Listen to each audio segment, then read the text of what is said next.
Ketika seorang pria menuangkan sebotol racun untuk melindungi tubuh anaknya di tepi tebing, agar tidak dimangsa oleh serigala liar. Namun begitu mereka pergi, seekor burung bangkai terbang dan langsung menyambar anak itu siap untuk menggigitnya. Rasa sakit itu membuat si anak terbangun secara tiba-tiba. Ia menangkap burung bangkai itu dan melemparkannya dari tebing. Saat itulah ia menyadari bahwa dirinya benar-benar berada di tepi jurang. Jika ia tetap di sana, ia akan mati kelaparan, maka ia mendapatkan ide yang gila. Ia mulai turun perlahan dari tebing, namun terpeleset dan hampir jatuh. Untungnya ia sempat berpegangan pada celah di batu. Tepat pada waktunya ia tergantung di tengah-tengah tebing yang lebih parah lagi. Hujan mulai turun dengan deras, tenaganya hampir habis total. Saat ia melihat ke bawah yang melihat air hujan telah membentuk sungai di dasar tebing. Ia menarik napas dalam-dalam mengumpulkan seluruh keberaniannya dan melompat. Keesokan paginya anak itu terbangun di atas tanah melepaskan sepatu bot dari kaki kanannya. Ternyata kakinya terluka parah menemukan sebuah tongkat kayu dan membuat bidai sederhana.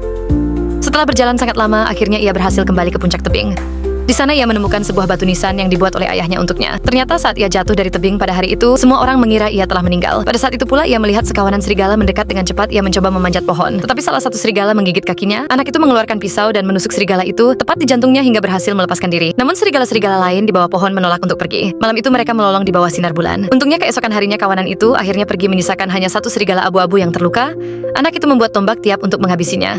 Tetapi saat melihat betapa menyedihkannya, serigala itu tidak tegang melakukannya. Sebagai gantinya, ia mengikat moncong serigala itu dengan tali. Kemudian ia menemukan sebuah gua dan membaringkan serigala itu di sampingnya tertidur di lantai gua itu. Pagi-pagi sekali keesokan harinya, saat ia bangun, serigala abu-abu itu telah berhasil melonggarkan ikatan di moncongnya. Tapi alih-alih menyerang anak itu dengan lembut, menawarkan semangkuk air kepadanya. Melihat bahwa anak itu tidak menyakitinya, serigala itu mulai minum. Kemudian anak itu pergi berburu dan berhasil menangkap seekor kelinci. Ia mengangkat batu dan menghantamkan ke kelinci itu. Sesampainya di goa, dia menggosokkan kayu untuk menyalakan api.